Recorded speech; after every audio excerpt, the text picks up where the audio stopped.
When I see the expression on people's faces from far, I know if they're really enjoying the dish or not.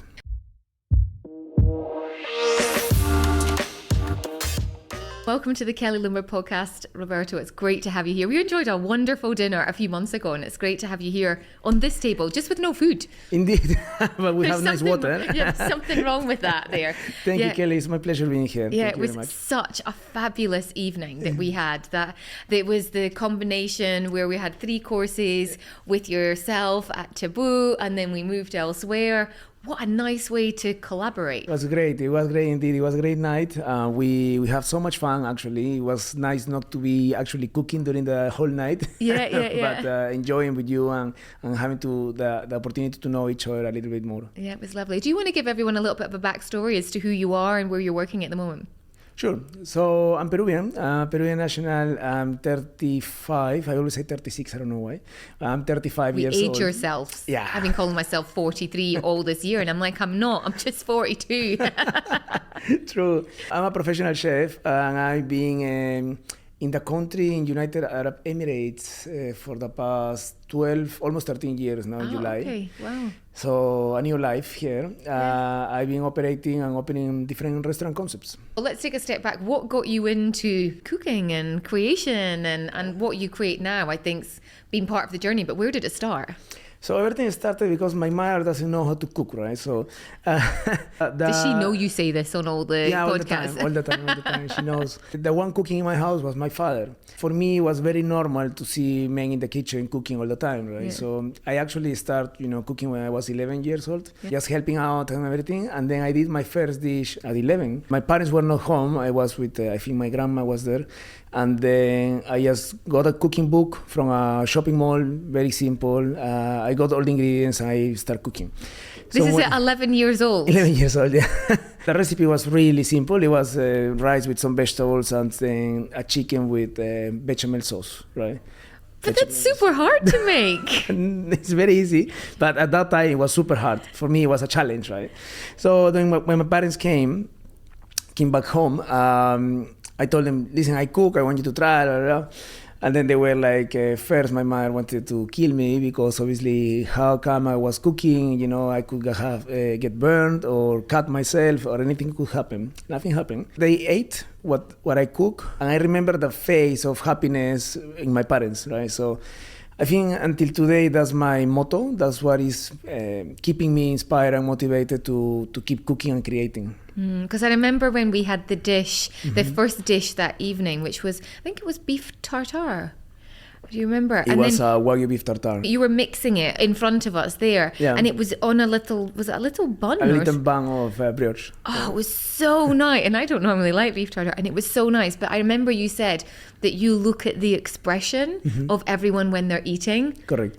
To check that they're okay with it. Yeah, that's my way to understand if people are truly enjoying the food. Yeah. Because when the chef goes to the table, I think 1% of people will tell something negative. But everyone else will be like, oh, this is amazing, blah, blah, blah. But you never know if it's true or not, right? They can just say because they want to be nice with you. But faces don't lie, right? So when I see the expression on people's faces from far, I know if they're really enjoying the dish or not. When you've got a full service out, do you kind of like peer behind the kitchen and have a look at everyone's face if they're eating? I always design the kitchens that I work with open kitchens, so we can actually see each other. The people that are sitting in the table and the chefs can see each other because it's important to have that relationship, I believe. 50% of my time I'm actually on the floor and not in the kitchen. I'm a people's person, so I really like to be in touch with customers. Yeah. Do they ever give you ideas?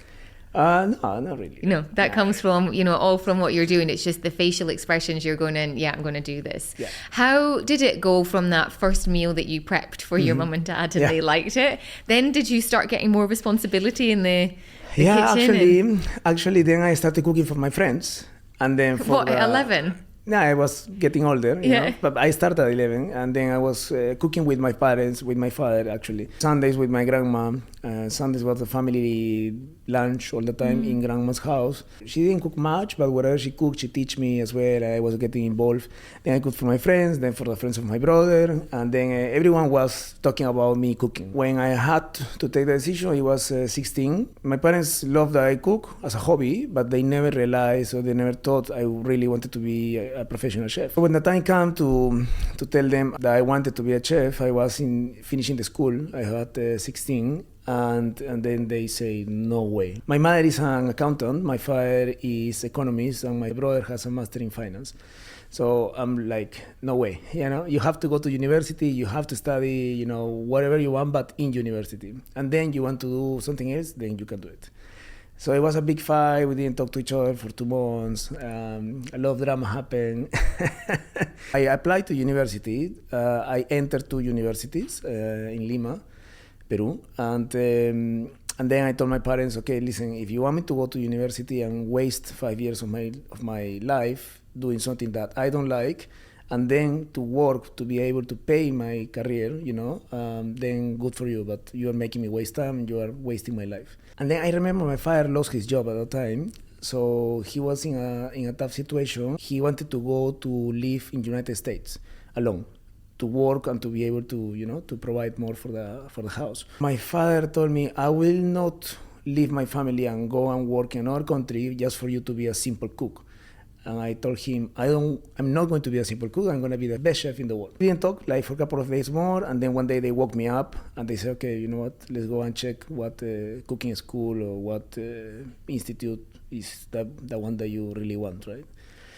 So we went, we checked, and then I started a career at 17 years old. Wow, but you really had to push your parents to be on your side to actually do it. And the fact that you were prepared to go and, you were like, I'm going to go and do this, but it's not going to make me happy. And then in the end, they came round. I was very stubborn on what I really wanted to do. I'm usually like this. If I really want to do something, I don't stop until I achieve it. Yeah. I kind of manipulate them a little bit, my parents. I don't know, don't ever could. You've got children, I'm sure they do it. They're master manipulators. Yes. So you studied for a couple of years. So the journey of being a chef, so not only were the parents maybe not on your side, but actually becoming a chef and getting that opportunity to work in restaurants and get your experience, it's tough. It's very tough. Actually, we meet in the half, right? Because my parents wanted for me to be, like, say, administrator or something like that. I wanted to be a pure chef. But the career of chef was only 1 year. There was one school that offered food and beverage administration. So I ended up studying food and beverage administration with a specialization in chef. And when you look back, has that ever helped what you're... It does. Oh, does it? It does. It does. Actually, if I would go back, I would have gone to university and then at the same time study for being a chef. Would you? Yeah. I kind of miss that part of the university feeling and everything. Like, how funny. Yeah. What was your first job then after you did your graduation? My cousin was friend with a security guard in a restaurant, very popular restaurant in Peru called 𝗵𝗿𝗆. I'm talking about like probably 16, 17 years ago, more, or 20 years ago. At that time, there were not many restaurants like there are now in Lima, and the career of a chef was not really something popular. Many chefs study outside, and then they come back to Peru to open their own restaurants or something like that. I spoke with him, and he got me an interview with the chef. I was in my first cycle of trimester in the school. I applied to do internships. They say yes, okay. They interview me quickly. They say, okay, we need help, come. Then I started working there. I was studying in the morning, leaving at 2 p.m., then go to the restaurant around 4 p.m., and then close until 11, 12, midnight. And that restaurant, I remember, was on the pier. So to leave from there, I had to take taxi, but I couldn't afford to take taxi every day to my house. It's a cliff, right? So you have to walk stairs, a lot of stairs to be able to take the bus because there's no bus over there. So I had to do that every single day. I have to wake up at 7 to be able to go to school the next day. And it was really tough, but I was super motivated to learn. And they didn't pay me any salary, no salary, no tips, anything. But I learned a lot. I learned more than in the school, right? So often the way. Yeah, it was a very good experience. You get your experience in there, and then what happens? And where's the gap between there and what made you move to Dubai? One of my teachers, that he is a very good mentor until now, he was a chef, but he was also a TV personality. And that was something that always motivated me, the media side of being a chef, right? That was my first actual job with salary. He hired me as an apprentice in his new restaurant that he was opening. And then with him, I stayed for 2 years until I finished my career. Then I moved to Argentina. In 1 month, I decided, I need to leave because I was I was in a comfort zone. So I was 19 years old. I had the job with this chef. From apprentice, I moved all the way to sous chef because he had 3 restaurants in total. So one of the restaurants, he made me sous chef. So I was in charge of 10, 12 people in the kitchen. Wow. And it was super hard because they were older than me. Some of them, they were no actual chefs. Like they were, people that were cooking all their life, and they didn't accept that a 19-year-old tell them what to do, right? So it was really tough, but I love it. I enjoy it. I remember I had 1 car and I had a very nice girlfriend. So I was very comfortable everywhere. I was living with my parents, and then one day I say, you know what? I'm not gonna grow if I'm gonna stay here, so I'm gonna leave. Told my parents, sell my car, finish job, broke up with a girlfriend, and went to Argentina to study again. So I studied a master in 𝗕𝗿𝗁𝗁 cuisine and modern techniques, because at that time I was starting the molecular food, so all these small details and everything. In Peru, there was nothing like that, right? So it was more basic. So I went to Argentina, and then I need to find a job to be able to pay that school, right? I started working there in different restaurants, but then Osaka, which is the best Nikkei restaurant in Peru, at that time was also the best in Argentina. They hired me as sous chef. So they hired me as a sous chef. I started working there, and then they opened 1 branch in Mexico. So the chef told me, do you want to go to open Mexico? I said, yes. So I actually went back to Lima for 4 months. Then I left to Mexico. I stayed in Mexico 1 year. In Mexico, I met another chef who is called 𝗕𝗏 𝗟𝗏𝗁, and he's very popular in US, but he's actually Mexican. He took me to New York to work with him in a couple of restaurants. And then there was the opening of his number 45 restaurant in Dubai. They opened 𝗏𝗏𝗏𝗏, which is still open in the marina. And he told me, okay, you want to go to Dubai? And I said, what is Dubai? I vaguely remember having the same conversation with my mom going, I've got on a job advert for Dubai, but where is it? Yeah, where is it? Nobody knew at that time, right? Yeah. So I Googled it. I saw Burj Khalifa and I saw Burj Al Arab. I said, wow, maybe I'm going to live there in Burj Khalifa. So I said, okay, yes, let's go. Let's do it. Yeah. And I came to Dubai in 2011. And was that you thinking, I'm going to be here like many people do? I'm here for a couple of years. I put myself as a goal to be here 2 years. Oh, yeah, exactly. Okay, and we're I was now like, a few years in. And I think you've got a little one. You've met your family here as well. So we have 2 kids. Yeah. One is 5 and the other one is 1.5, boy and girl, so the couple. You've got a couple of projects on the go, so maybe just elaborate a little bit. We were in Tabu, which is Peruvian... Oh, it's Japanese. Japanese, modern yes. Japanese. And then we were talking about your other project that you have, so on you go. Dubai, I work in different restaurants, obviously, and then I opened my own consultancy firm in 2019, end of 2019, which was really tough because after 5 months, the pandemic hit. Yeah. And everything started, so I was literally not working for a year. Yeah. I had signed 3 projects, and then everything went down with the pandemic. So I stayed at home, which was really good because it connects me a lot with my eldest kid, with Luca. Now we are best friends. And I believe it's because of that year spent literally every single day together from 7 a.m. to 8 p.m. It was a nice time, but it also was difficult because obviously I wanted to work, but there was no opportunities. And then I met with David, which is the owner of 𝗕𝗏𝗏𝗏𝗏 Concepts. Mm-hmm. And we have met before, but we kind of put synergies at that time. He needed a chef for one project. I needed a job, so I said, okay, let's do it. We entered into an agreement as an executive chef for the group, for 𝗕𝗏𝗏𝗏𝗏 Concepts group.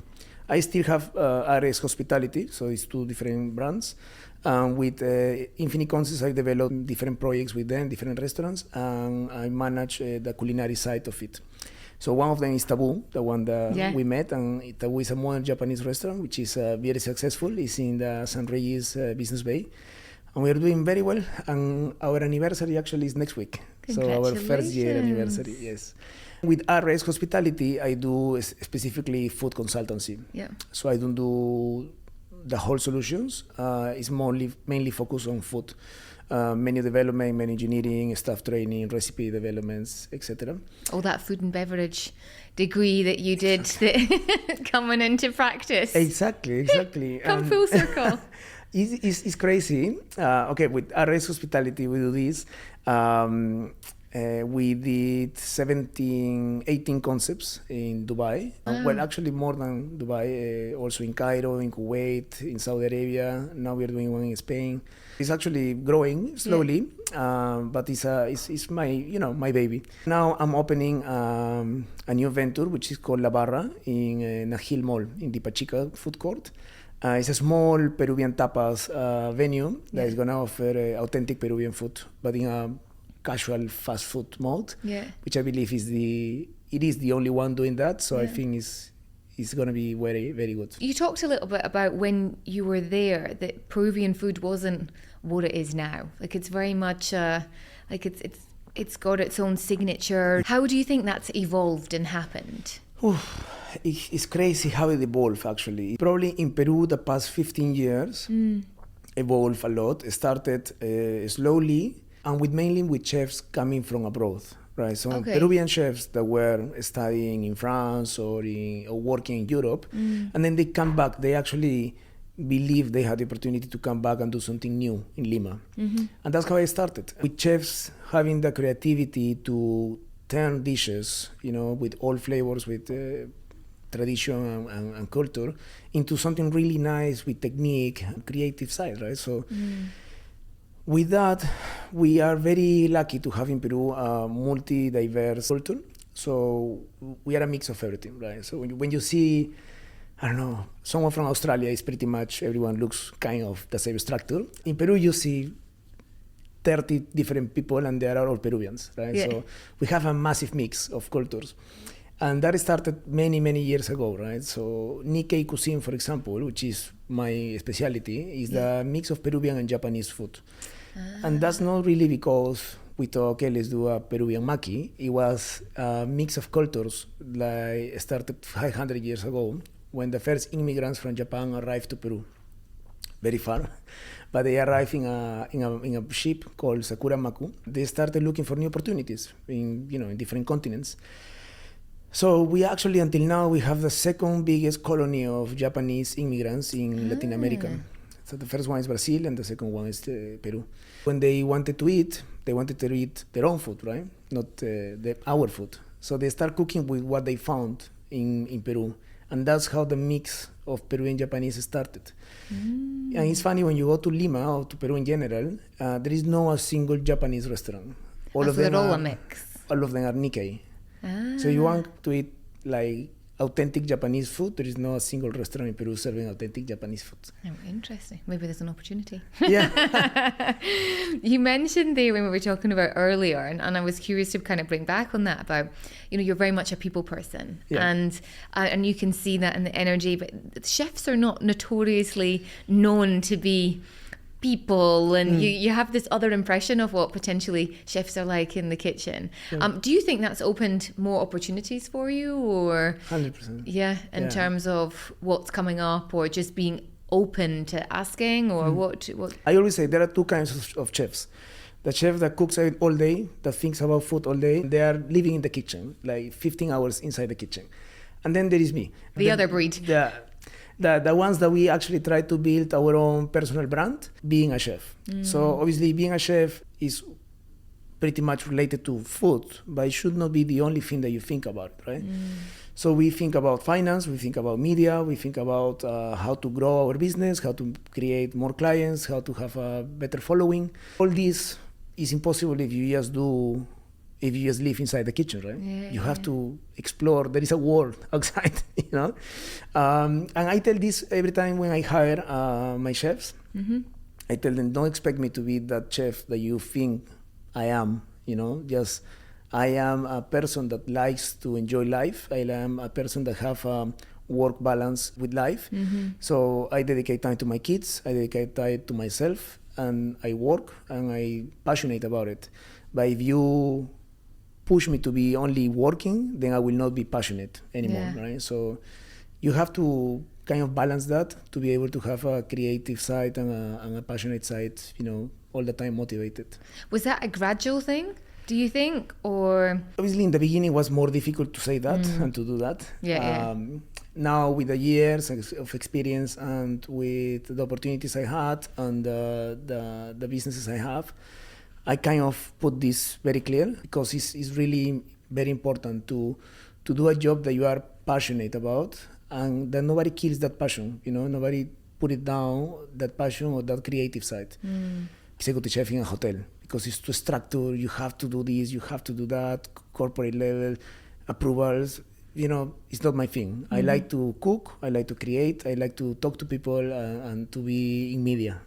I think that's a really interesting thing that you said there, because as someone who's a personal brand strategist, who's always trying to educate people that everyone has a personal brand, but not everyone thinks they have a personal brand, whereas you have for a while gone, no, I have a personal brand and I need to be working on this, looking at media opportunities and things that are out with the kitchen for other people to understand, one, my style of creations, but also, who I am and why I do this. Was there a defining moment for that when you realized, no, there's more to what I do than just the kitchen, and the personal brand was a piece? I always look for that. I think it's important. It's not something that will just happen. When I was working in the Act, it was the first Peruvian restaurant that opened in Dubai before 𝗂𝗁. I had a good time, but I wanted to do my own. I wanted to do my own restaurant, my own project, to be part of something, and not to be an employee with a number. You know what I mean? I developed a business plan. I think that's the starting point of everything. When I develop a business plan, I start looking for investors to create my own hospitality group or a restaurant. So I came up with 𝗥𝗂𝗁, which was a very nice Peruvian restaurant in Business Bay. Unfortunately, after the pandemic, closed as well. At that time, I realized that this is what I wanted to do, to have the freedom to be able to take my own decisions, to be able to do my own creative dishes and to have my own style, And that was really good. But then I also realized something there, that at that time I was the director of the company, and that wasn't working. I need to be a chef. This is what I am. This is what I need to be focused on, the creative side of things. I don't want to deal with HR. I don't want to deal with, the visas and stuff like that. Find your strengths and then your weaknesses. Yes. You mentioned there earlier about sort of that's what you tell those that you bring in about, you when you're mentoring, and you said you had a mentor. And I think that whole mentor piece, especially in the food and hospitality industry, is really important. How has having a mentor changed your opinions, or how has it helped you? So I think we all need mentors in our life in different aspects of our life. It can be career, it can be love, relationship, it can be, friendship or anything. I think the first mentors are your parents, obviously. They help you build your personality, which is really important. And I'm trying to be that for my kid, for example. The first mentor I had, his name is Cristian Bravo. He's involved in so many different things. He's a chef. He's a TV personality. He has a podcast. He's working on his personal brand. He has a very big personal brand. Now he became a life coach. Oh, Licensed life coach. So I actually took sessions with him. It's funny enough because after so many years, of friendships and everything, now we get to share our life and our business projects and everything in a different level. But it's the same person that you're talking to. Absolutely. And I think that to have him in my life is very important because it keeps teaching me things, and it marked my personality as well. It marked my style of being a chef because he's like that. He's a chef, but he's multifaceted. And I'm trying to do the same. If your son says to you, Dad, I want to go and study and be a chef at university, trained university, what would you say? My son? Yeah. Anything that my kids wanted to be or want to be in the future, I will support them 100%. Okay. I will definitely guide them. I will tell them the good things and the bad things about it. Yeah. But it's their own. But if that's what they their came own decision. to you. Their own decision, because when you have it in your heart, just do it. You know, because it's gonna be great. It's gonna be good. Yeah. If you want to be a football player, be a football player. You want to be a dancer, be a dancer. But just do it with, you know, with passion. Yeah. What's the biggest myth that you would like to debunk about your industry that you're in? There's a lot of myths about chefs not sharing their recipes. Even when they share it like with something twisted, something wrong, so nobody does it. Is that true? I think it's a myth, because I always share my recipes. We actually have a group of top chefs in UAE. We are like 68 people, and it's called the 𝗕𝗿𝘁𝗆 Collective. And we literally share everything on the group. We have a WhatsApp group. We share suppliers, we share recipes, we share contacts. So we try to help each other in the industry. And I think before, that was not happening. I believe before, the chefs were much more reserved, more close, and jealous about what they know. This is how I learned, how I started in this place, 𝗟𝗏𝗁𝗠𝗏𝗁𝗠. They didn't want to share anything with me. They didn't want to teach me how to cut something, because it took them years to be there, so they didn't want to teach it easily. Whereas now there is much more. I mean, I see that in a lot of things now, though, the collaborative nature of doing business, that if they're helping you, it helps them. There has a bigger ripple effect to it all. If you are together with people that have kind of the same goals, the goals just happen faster. I believe that's happening in this city a lot, right? Yeah, That's I why agree. Dubai grows so fast, and people in Dubai grow so fast, because everyone has the same mentality. Yeah, it's true. What would you say is the best piece of advice you've ever received? My best piece of advice, I received many advices, but my grandmother, which was the major influence in my life, always told me the worst thing that can happen is that somebody tells you no. You know, just try. Just do it, try, knock the door, ask questions, invite someone to dance. The worst thing you get is a no. Yeah. And that's it. Then you go around and, you know, try again another day. Has there been one situation where you've just gone and asked and you expected a no and it was actually like a yes? Yeah, many times. Really? Because I always ask for things, you know, like, I don't know if it's going to happen or not, but I just go, you know, I just go ahead. At the same time, I never say no. But that might be a problem. In time. Sorry. I always love to kind of wrap up our podcast with some fun questions that I don't know what's in the pack. So would you like to take a couple of these? And I don't know what, it's not necessarily business related, can be personal, anything, and it can be underneath. This is like poker, right? Yeah. Yeah, maybe. Okay, let's say this one. Shall I read it? Or you Yeah, read go it? read Okay. it. The most unexpected compliment I have ever received. You know, this happens a lot in Dubai. I don't know. I mean, we live in the city, so that's why I'm talking about Dubai. But it's random how people tell you nice things in the elevators, for example. Oh, do you think that here more than anywhere? I mean, never happened in Lima. In Lima, people are not complimenting you much. Here, they just tell you, oh, nice shoes, bro. Or, oh, wow, nice tattoos. Or, wow. And I'm like, okay, thank you. You know, I don't expect any compliment. You know, it's something happening. I don't know. Oh, I love that. Okay, another one. I spend too much money on clothes. Do you have a favorite designer? I don't have a specific one. I'm very random to buy clothes. Yeah. I can buy Karl Lagerfeld, or I can buy, you know, anything in Zara or whatever. It's not really about the brand. It's just the fact that if I'm working a day, if I have extra time during a day, I say, I'm gonna go and buy something. I'm gonna buy new shoes. I'm gonna buy a new jacket. What was the last thing you bought? These shoes that I'm wearing now. Oh, nice. I noted them. Love them. Okay, one more. At a party, you will find me dancing and drinking and enjoying. I'm a party popper. I'm a party spirit. You know? Party animal. Party animal. Yeah. Yes. Not yes. party popper, party Yeah, animal. party animal. So I love it. I love to party. Yeah. I think it's part of my personality, and I need to party at least once a week. But it's not like club partying. I don't like clubs at all. It's more like in houses with friends, you know, eating, drinking, talking, dancing, it's just having fun. Yeah. I just have one more question to bring it back to your parents. So have they been over to the UAE? They've eaten in the restaurant? Like how have they seen the journey where I guess in the beginning they were so reluctant, and what have they said now? They're so proud. They're so proud. My mother is a cheerleader, so it's the biggest supporter I have. And they have been here many times in Dubai, and they have been in all the openings of the restaurants that I actually sitting. They have been to Tabu. They love it. They keep telling me every new restaurant I open, they can see that I keep growing in my style, in my cooking style. So yeah, they're really proud. They're really happy. I love that. Thank you so much for coming here, sharing your journey. I've loved being part of it. I really felt I've gone to every destination with you, and then back here in Dubai. How can people find out more about you? Social media? What platform are you using? Have you got a website? Instagram, that's the only one really I do. Yep. Instagram is Roberto Segura, underline 2 times.